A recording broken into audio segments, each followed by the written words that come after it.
Good morning. This is Father Stephen Kelly from St. John's Church in Detroit. We're continuing our series of daily morning meditations, where we generally look at one or another of the lessons that are assigned for morning or evening prayer, what is known as the Daily Office Lectionary. Today for Saturday, let's take a look at the lessons assigned for evening prayer tonight, and that is from St. Mark's Gospel.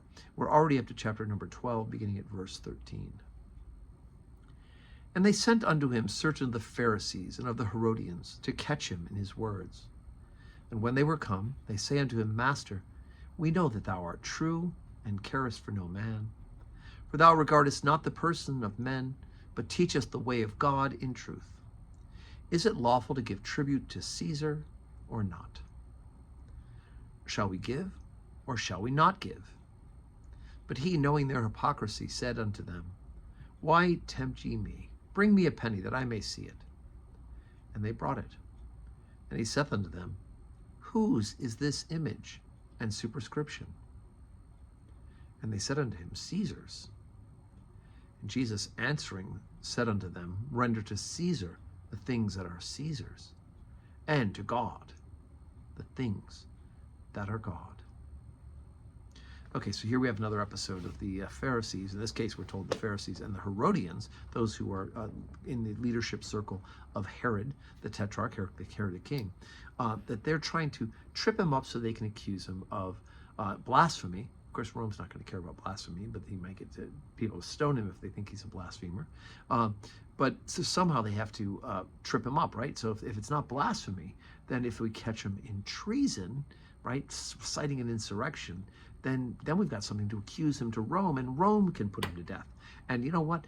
Telling people not to pay their taxes, to give tribute to Caesar, would be a treasonable event, right? And so they ask him this, is it lawful to give tribute to Caesar or not? Jesus knows that all of them are giving tribute to Caesar, that are all paying their taxes, and that therefore they're just trying to trip him up and catch him. So then he says, well, somebody bring me a penny that I may see it. Now, right here's the issue. They've got money on them, right? If it's so bad that they have this money, this coinage, right? First of all, it has an image on it of Caesar, and you're not allowed to have graven images. That's against the commandment. They've got one.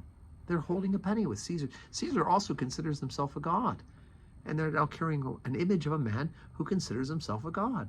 So they're hypocrites right there, just by having the money. If they're saying that Jesus shouldn't pay tribute, well, then they are hypocrites themselves, because they're carrying what will end up being tribute to Caesar in the physical form of the coin, with Caesar's superscription, is his own image on there, which is forbidden by the Ten Commandments, right?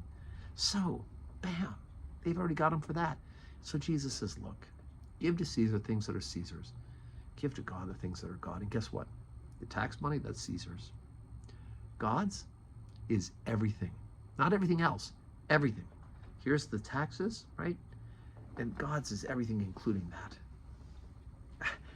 God's still in charge even of that as well.